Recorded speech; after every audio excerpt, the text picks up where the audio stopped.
Many souls today hear the word Kundalini, and imagine a sudden flash of light, a great explosion of energy that changes everything in an instant.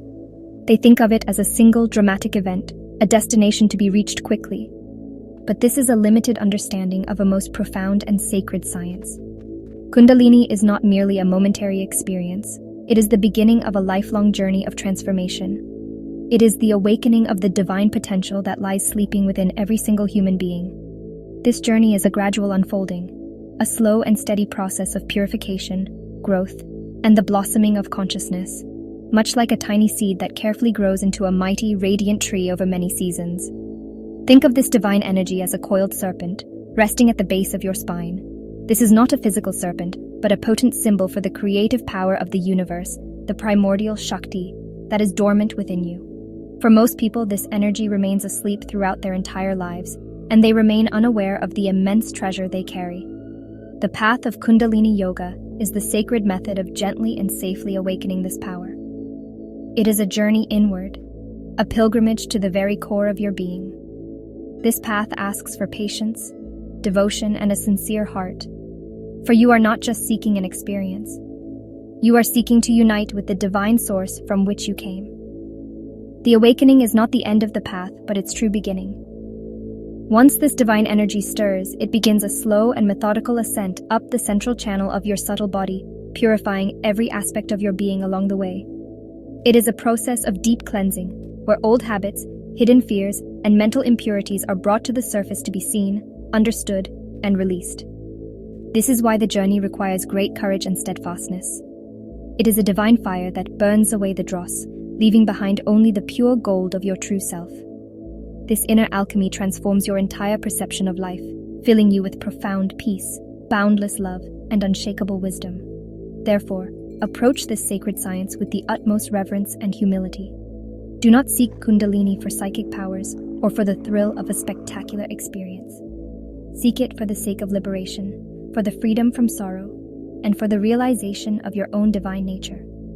The awakening of Kundalini is the awakening of God within you. It is a call from the divine to return home, to merge the individual consciousness with the vast universal consciousness.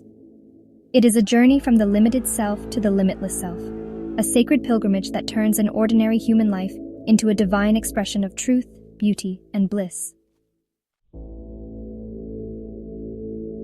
The knowledge of Kundalini is not a new invention. It is an ancient science with roots that stretch back to the very dawn of Indian spiritual thought. The earliest sacred texts, the Vedas, speak of the divine fire, Agni, which is not only the fire of external sacrifice, but also the inner fire of consciousness. The Upanishads, which form the philosophical heart of the Vedas, delve deeper into this mystery. They describe a subtle spiritual anatomy, speaking of a central channel within the body through which the life force moves toward liberation. While they may not use the word Kundalini as it is used today, the foundational concepts of a hidden spiritual power and the channels for its expression are clearly present, laying the groundwork for what was to come. It was in the later traditions of Tantra that the science of Kundalini was fully articulated and developed into a systematic path. The Tantras are sacred texts that see the universe as a divine play of consciousness, Shiva, and energy, Shakti. They do not reject the body or the world, but see them as sacred instruments for spiritual realization. Tantra provided a detailed map of the inner cosmos, describing Kundalini Shakti as the coiled, dormant power of the Divine Mother at the base of the spine.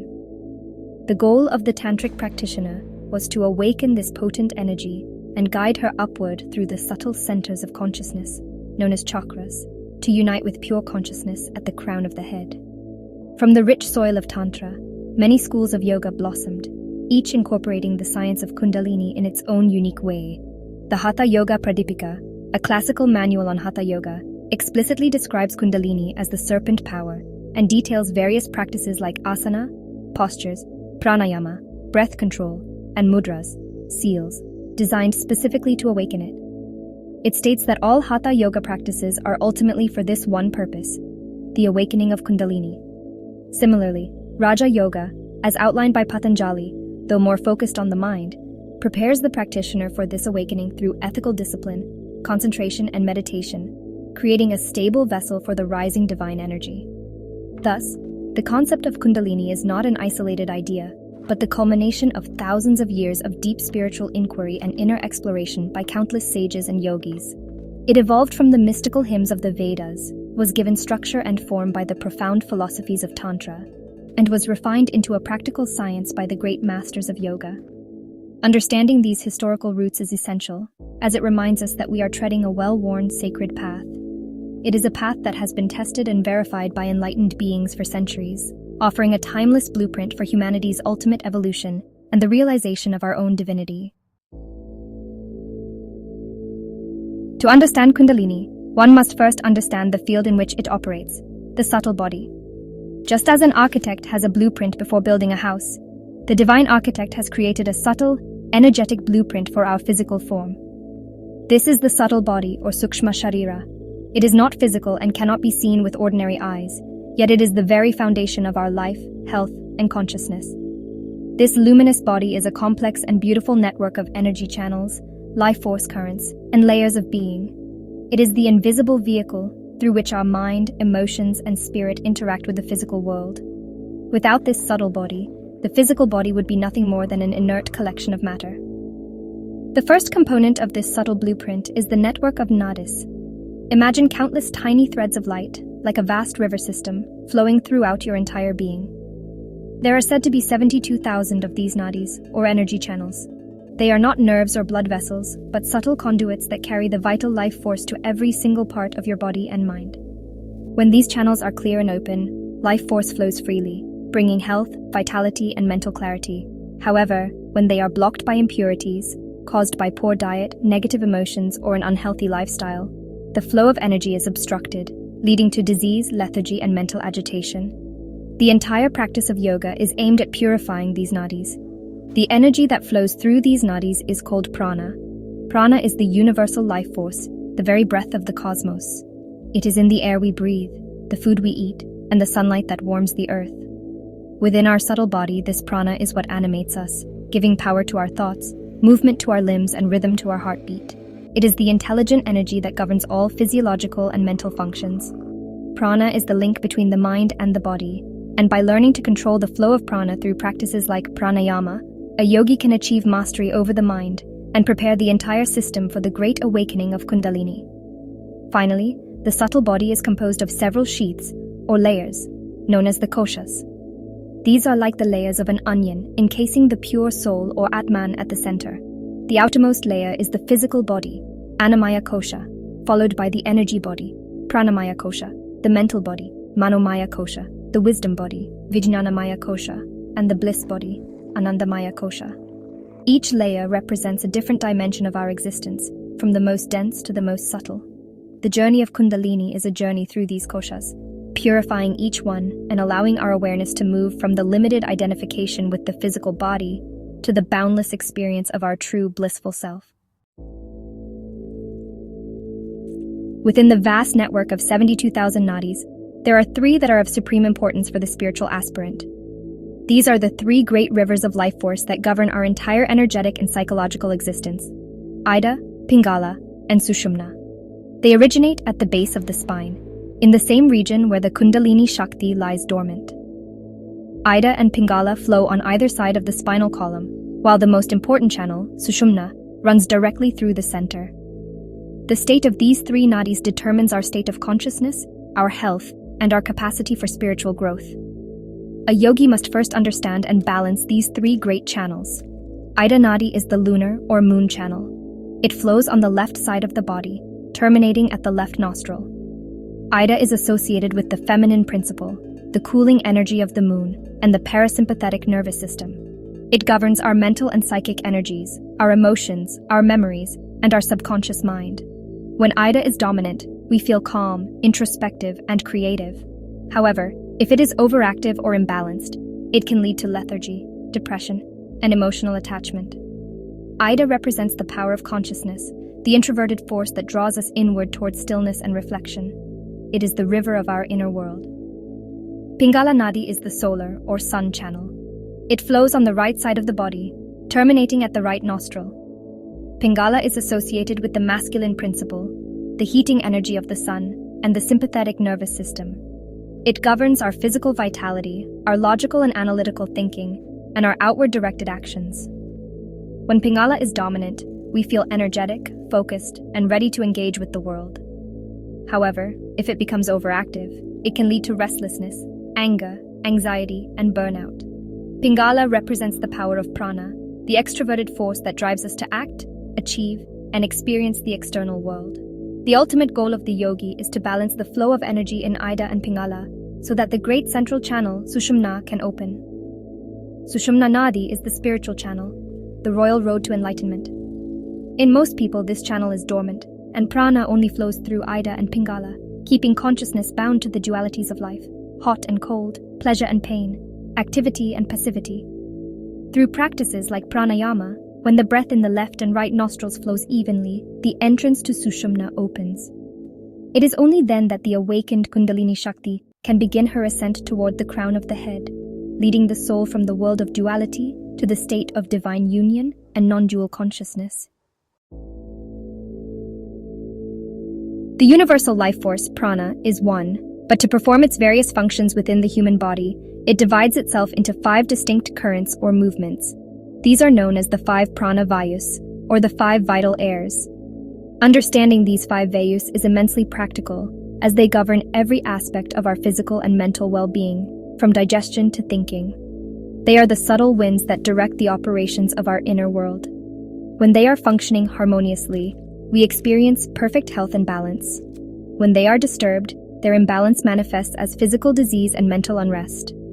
A yogi seeks to master these vayus to achieve perfect control over the body and mind. The first and most important of these is prana vayu.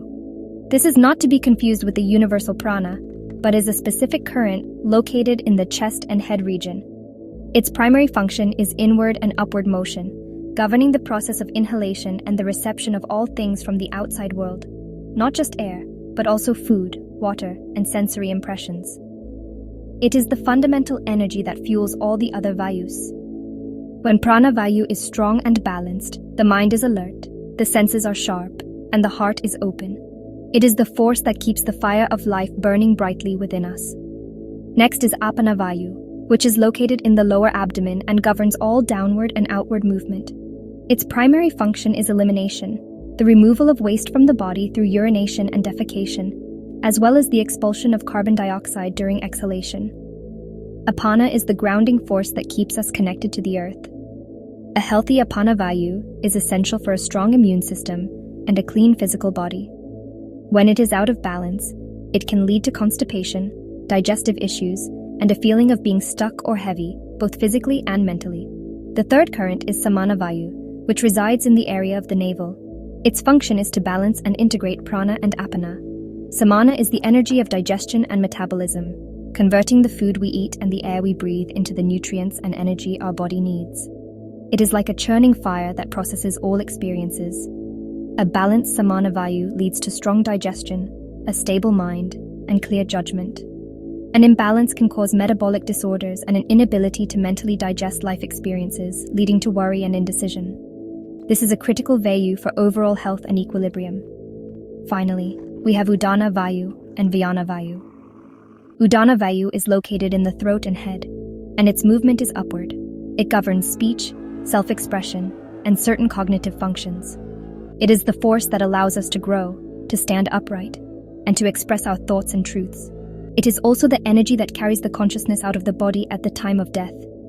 Vyana Vayu is the diffusive air which pervades the entire body. It circulates energy from the core to the periphery through the nadis, governing the circulatory system and coordinating all the muscles and nerves. Vyana provides cohesion and integration to the entire system. The path of Kundalini is a sacred and powerful one, and it must not be approached lightly or with an unprepared vessel. Imagine for a moment trying to send a powerful electrical current through thin, frayed wires. The wires would overheat and be destroyed. In much the same way, the human nervous system and the subtle nadis must be thoroughly purified and strengthened before they can safely handle the immense voltage of awakened Kundalini energy. This process of purification, known as nadi shuddhi, is the absolute foundation of the path. Without this essential preparation, a premature awakening can lead to serious physical, mental, and emotional disturbances. So, the sincere aspirant must first dedicate themselves to cleansing the body, mind, and spirit. The first step in this purification is ethical living. The yamas and niyamas, the ethical precepts of yoga, are not merely moral suggestions. They are practical tools for purifying the mind and emotions. Practices such as ahimsa, or non-violence, satya, which is truthfulness, asteya, non-stealing, brahmacharya, conservation of vital energy, and aparigraha, non-possessiveness, are absolutely essential. Living a life of truth, compassion, and simplicity reduces the mental agitation, greed, and anger that create blockages in the nadis. A pure heart and a disciplined life create a stable and harmonious inner environment, which is the most fertile ground for spiritual growth and the safe unfolding of divine energy. Physical purification is also of great importance. A clean and healthy body is a suitable temple for the divine spirit. This involves a pure sattvic diet, one that is light, natural, and nourishing, such as fresh fruits, vegetables, grains, and milk. Heavy, processed, or stale foods create toxins, or ama, in the body, which clog the nadis and make the mind dull. Regular practice of asanas or yoga postures and kriyas or cleansing techniques also plays a vital role. Asanas make the body strong and flexible, while kriyas such as neti, which is nasal cleansing, and kapalabhati, the skull-shining breath, directly purify the physical and energetic systems, removing deep-seated blockages and preparing the body for higher practices. The most direct method for purifying the nadis is pranayama, the science of breath control. The breath and the mind are intimately connected. By regulating the breath, we regulate the mind and the flow of prana. The practice of nadi shodhana pranayama, or alternate nostril breathing, is especially powerful. It systematically cleanses and balances the Ida and Pingala nadis, bringing equilibrium to the entire nervous system. When these two channels are balanced, the mind becomes calm, one-pointed, and ready for meditation. Only when this foundation of ethical living, physical purity, and pranic balance has been firmly established, should one proceed with practices aimed at awakening the Kundalini. This patient and methodical approach ensures a safe, steady, and blissful journey. Along the central channel of Sushumna, there are 3 specific locations where the energies of ego, attachment, and ignorance are especially dense. These are known as the 3 granthis, or psychic knots. They act as barriers that prevent the free ascent of Kundalini Shakti. The journey of Kundalini is, in essence, the process of piercing or untying these 3 knots, one by one. Each granthi represents a fundamental level of identification and bondage that keeps us tied to a limited sense of self and the material world. As Kundalini rises and unties each knot, there is a profound shift in consciousness, bringing greater freedom, wisdom, and a deeper connection to our true divine nature. The first knot is the Brahma Granthi, located in the region of the lower chakras, primarily the Muladhara, or root, and Svadhisthana, or sacral chakras. This knot is tied by our deep-seated attachment to the physical world, our survival instincts, our craving for sensual pleasures, and our identification with the physical body. It represents the bondage of our most primitive desires and fears. When Kundalini pierces this knot, the individual begins to move beyond purely instinctual living. The obsession with physical security and gratification lessens, and a new awareness of the subtle energy body, or pranamaya kosha, dawns. The aspirant becomes free from the powerful grip of worldly desires and starts to walk the spiritual path with sincerity and determination. The second knot is the Vishnu Granthi, located in the region of the heart center, encompassing the Manipura, or navel, Anahata, or heart, and Vishuddha, or throat, chakras. This knot represents the bondage of emotional attachment and personal power. It is tied by the ego's need for recognition, control, and the maintenance of a separate self-identity. It is the knot of I and mine, expressed through affection for family, friends, and personal ambition. When Kundalini unties this knot, the soul experiences a great expansion of compassion. The narrow, self-centered love transforms into universal, unconditional love for all beings. The individual begins to see the divine in everyone and acts as an instrument of divine will, rather than for personal gain. The third and final knot is the Rudra Granthi, located in the region of the third eye, the Ajna chakra. This is the knot of intellectual pride and the illusion of individuality. It is tied by our reliance on reason, logic, and the belief that we are the doer of our actions. It represents the final veil of ignorance that separates the individual consciousness from the universal consciousness. When Kundalini pierces this most subtle of knots, the last vestiges of the ego dissolve. The mind transcends the world of name and form, and the yogi experiences nirvikalpa samadhi, a state of formless, non-dual union with the Absolute. This is the ultimate goal of yoga, the liberation from all bondage and the realization of the self as one with all that is. In recent times, the sacred teachings of Kundalini have traveled far beyond the caves of the Himalayas and the ashrams of India. They have spread across the globe, capturing the imagination of millions of spiritual seekers in the modern world. This global dissemination has been made possible by pioneering teachers who journeyed to the West and by the interconnectedness of our age. Ancient texts that were once accessible only to a select few are now translated into many languages, and yoga studios offering Kundalini classes can be found in cities all over the world. This widespread interest is a sign of a great spiritual hunger in humanity, a deep yearning for meaning and transformation beyond material life. This global journey, however, has not been without its challenges. As these profound teachings have been adapted for a modern Western audience, there has sometimes been a simplification or misinterpretation of their depth. In some cases, the focus has shifted from liberation to more worldly goals, such as stress relief, physical fitness, or the pursuit of dramatic, energetic experiences. The essential foundations of purification, ethical living, and devotion are sometimes overlooked in favor of quick techniques. This can create confusion and even risk for practitioners who are not properly prepared for the powerful forces they are attempting to awaken. The commercialization of spirituality can strip these sacred practices of their true purpose. Therefore, the need for authentic guidance and a discerning mind is more crucial now than ever before. A true spiritual teacher or guru is not someone who promises instant enlightenment or spectacular powers. A true guru is one who lives the teachings, who embodies purity, wisdom, and compassion, and who guides the student with patience and selfless love. It is vital for the modern seeker to look for a teacher who emphasizes the importance of a holistic path, one that includes ethical discipline, selfless service or seva, devotion or bhakti, and deep study, or jnana, alongside the physical practices of asana and pranayama. A qualified guide will always stress safety, patience, and purity above all else. Despite these challenges, the global spread of Kundalini knowledge is a great blessing for humanity. It offers a powerful and time-tested map for navigating the complexities of modern life and for unlocking our highest human potential. For those who approach it with the right intention, with reverence, sincerity, and a humble heart, this ancient science provides a direct path to inner peace, healing, and self-realization. It reminds us that within the hustle and noise of the modern world, the silent, divine power of Kundalini lies waiting within each of us, ready to guide us home to our true nature. The sincere seeker must simply prepare the vessel and listen for its call. The journey of Kundalini, when undertaken with respect, patience, and proper guidance, is a journey toward ultimate healing and wholeness. It is a process that works on every level of our being, from the most dense to the most subtle.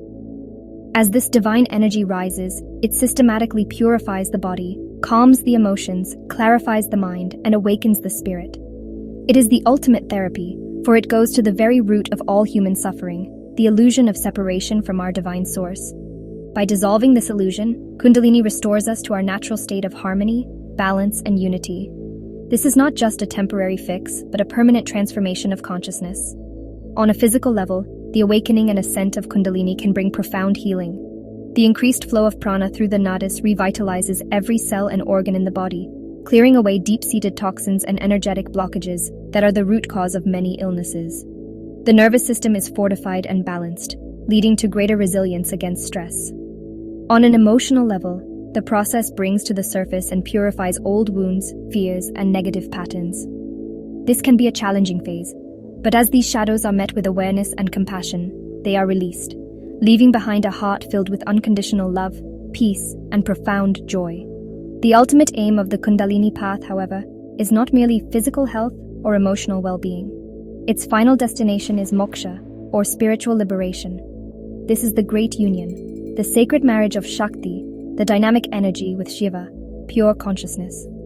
When the awakened Kundalini Shakti completes her journey and reaches the Sahasrara chakra at the crown of the head, the individual ego dissolves into the cosmic ocean of being. The drop merges with the ocean, and the yogi realizes their true identity not as a limited person, but as the timeless, formless, blissful self, the Atman.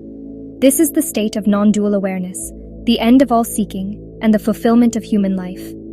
Therefore, let this sacred science be an inspiration for your own inner journey. Know that within you lies a power more magnificent than you can possibly imagine, a divine blueprint for your own perfection. By walking the path of yoga with a sincere and devoted heart, you can prepare yourself to awaken this power safely and gently.